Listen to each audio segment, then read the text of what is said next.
Tomorrow night, we have a full moon in Pisces. Pisces is the energy of oneness, but also the void, dreams. This is where we remember that we are spiritual beings. It's about spirituality.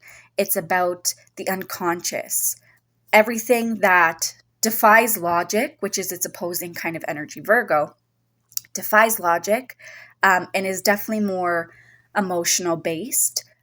Things that we just know, it's that knowingness without really needing the evidence to. The shadow side of Pisces is escapism, not feeling safe to be in a human body, not feeling safe to be here, feeling completely disconnected from the physical because it can't handle life or what life is throwing at it. And so it tries to run. So when we have this axis playing out, because the sun is in Virgo and the full moon will be in Pisces tomorrow, this axis is remembering that we are spiritual beings having a human experience. That's where that axis is, right? Pisces is the remembrance that we are part of something bigger, part of something that is unconditional. It's unconditional love.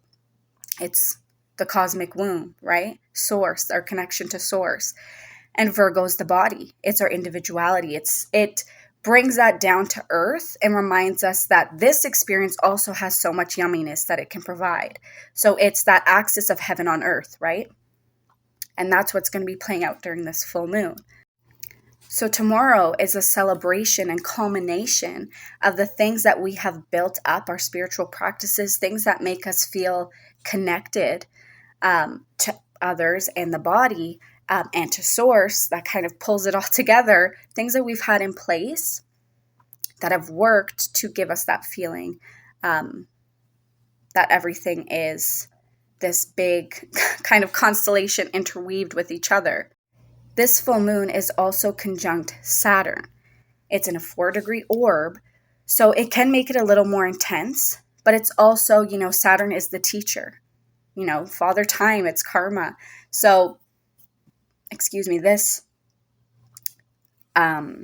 aspect here is also asking us, what delusions can we release that have kept us from feeling embodied in this physical plane, that have kept us from feeling that connection to source, to things higher than ourselves or outside of ourselves?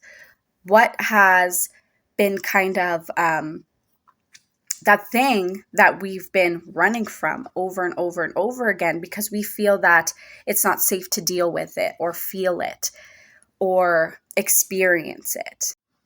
Kind of the shadow side to look for with this is Pisces is prone to run.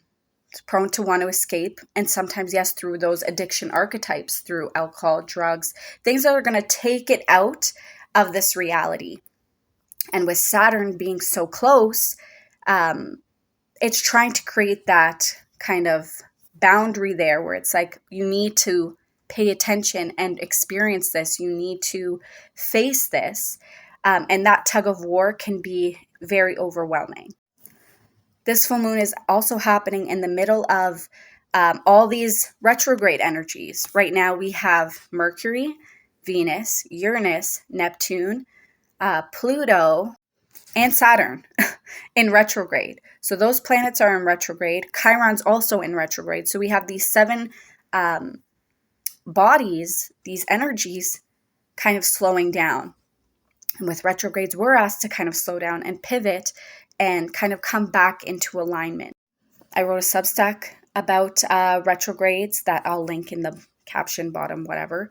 So you can go read that. But so this peak of energy with the full moon in Pisces tomorrow is right in the middle of all this retrograde energy. So it really is a potent time to go inward and see where we have kind of lost our connection to Earth, to being here, to this experience, but also our connection to the divine, to the cosmic womb, the thing that keeps us all together, that feeling of oneness and love.